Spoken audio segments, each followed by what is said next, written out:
Hello 12th class, this is your chapter number 9, recent developments in Indian politics. And as you know that in the previous video we discussed about one of the major events which took place during these days, that was Mandal, its recommendation and implementation, and how the atmosphere जो था वो violent हो गया due to those. Now the second development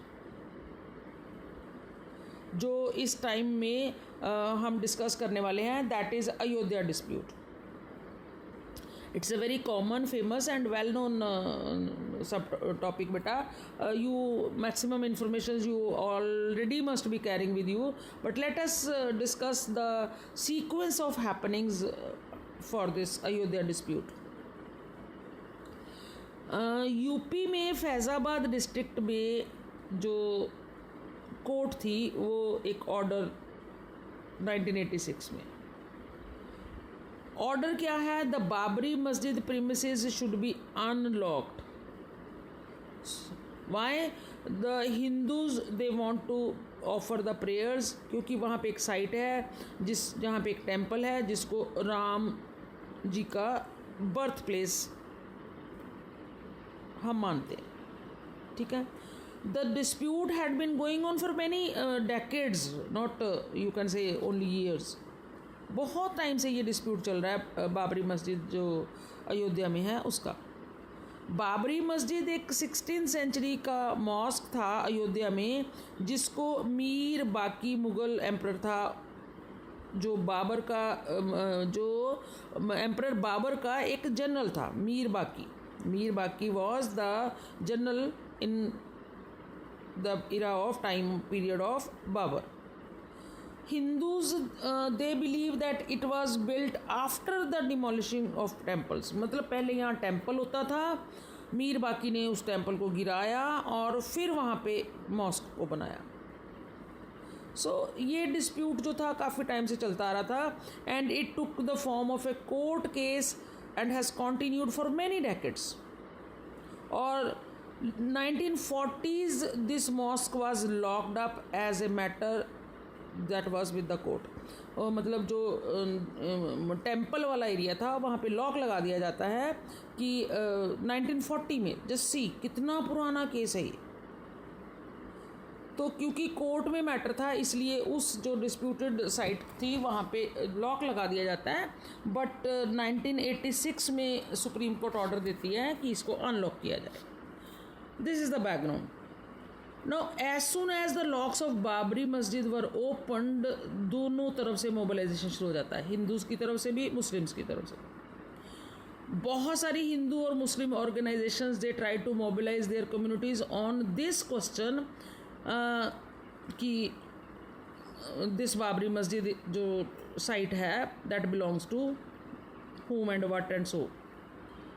ये इतना मतलब burning और sensational issue बन जाता है कि इसमें से बहुत सारे क्वेश्चंस इरप्ट हो जाते हैं, और due to those communal tensions जो हैं वो दोनों तरफ से शुरू हो जाती हैं. जो बीजेपी पार्टी थी उन्होंने इस इशू को अपना मतलब एक इलेक्टोरल इशू बना लिया, एक पॉलिटिकल प्लैंक बना लिया इन्होंने, और उनके साथ विश्व हिंदू परिषद, राष्ट्रीय स्वयं संघ, ये ऑर्गेनाइजेशंस भी उनके साथ हो जाती हैं. तो बहुत सारी हैपनिंग्स होती हैं. क्या हुआ? Major happening, demolition of Babri Masjid. 1992 में जो ऑर्गेनाइजेशन सपोर्ट कर रही थी कि यहाँ पे temple should be constructed, they organise kar seva means voluntary service, कि किसी भी टेम्पल या रिलीजियस प्लेस के लिए जब वॉलंटरी लोग काम करते हैं, सेवा करते हैं वहाँ पे, तो that is known as Kar Seva. अब वही साइट वही है राम टेम्पल वाली.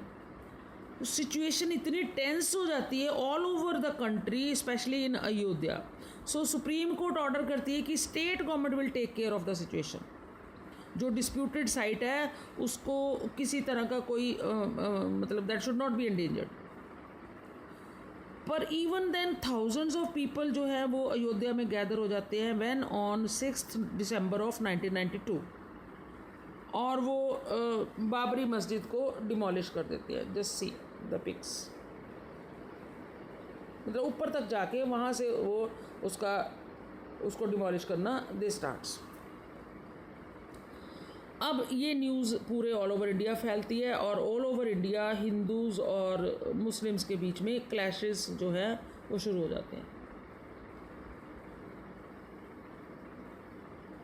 मतलब एक नहीं, दो बार नहीं, मतलब एक दिन के लिए नहीं, 2 दिन के लिए नहीं, मतलब वीक्स के लिए ये टेंशन चलती है, और इतनी मतलब रॉयट्स तक का रूप ले लेती है। ये जो सीरीज़ ऑफ इवेंट्स होते हैं, इसने पूरे कंट्री में एक डिबेट को, सीरियस डिबेट्स को शुरू कर दिया कि secularism means what. We India is a secular country, we say क्या प्रिंसिपल्स हैं, क्या सेकुलरिज्म के प्रिंसिपल्स क्या हैं, इसके ऊपर एक बर्निंग सेंसेशनल जो डिफरेंट व्यू पॉइंट्स हैं लोगों के, ये बर्निंग सेंसेशनल टॉपिक बन जाता है। ठीक है, और ड्यूरिंग दिस टाइम मतलब जो डिबेट्स चल रही होती है उसमें बहुत सारे रिलीजियस सेंटिमेंट्स निकल के आते हैं, और उन रिलीजियस सेंटिमेंट्स का निकलना एक तरफ है, पर उसको इलेक्टोरल पर्पसेस के लिए यूज़ करना, ये भी एक डिबेट का इशू बन जाता है। क्योंकि सेकुलरिज्म उसकी डिबेट, फिर रिलीजन को पॉलिटिक्स में यूज़ करना, रिलीजियस इमोशंस को, सेंटिमेंट्स को पॉलिटिक्स में, इलेक्टोरल पर्पसेस में यूज़ करना, ये भी एक जो इशू बन जाता है। सो इन इवेंट्स के बाद जब डिमोलिशन वगैरह हो जाता है तो एक और मेजर रॉयट्स इरप्ट होते हैं गुजरात में। फरवरी मार्च का मंथ है 2002 में, large scale violence, and this violence is against Muslims, that takes place in Gujarat. और immediate provocation for this violence was the incident that took place in the station called Godhra. Godhra में क्या हुआ था, एक ट्रेन की बोगी को आग लगा दी जाती है। वो बोगी जिसको जो अयोध्या से वापस आ रही थी और उसमें बहुत सारे कार सेवक थे, उसको आग लगा दी जाती है, पूरी बोगी को। And near about 57 people they were burnt alive in that, they died। और सस्पेक्ट क्या था मुस्लिम्स के ऊपर कि दे डिड दिस, क्योंकि उसमें हिंदू कार सेवक थे और उसको सेट फायर किया जाता है, तो that this is done by the Muslims, this was just a suspect. तो large scale violence against Muslims that starts in many parts of Gujarat from the very next day, जिस दिन उसको बोगी को burn किया जाता, आग लगाई जाती है। और ये वायलेंस मतलब पूरे मंथ तक चला near about in Gujarat. See the data, 1100 person, mostly the Muslims, they were killed in this violence. 1100 मुस्लिम लोगों का डेथ हो जाता है इस वायलेंस की वजह से। अब जो NHRC है आपका, नेशनल ह्यूमन राइट कमीशन, उन्होंने they criticised this government, Gujarat government, कि इतने लंबे टाइम के लिए why the government could not provide the relief।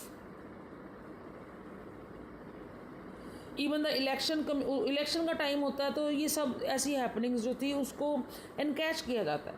Election commission जो इंडिया का था, उन्होंने भी ऑर्डर किया कि जो इलेक्शन हैं, असेंबली इलेक्शन हैं, उनको पोस्टपोन कर दो।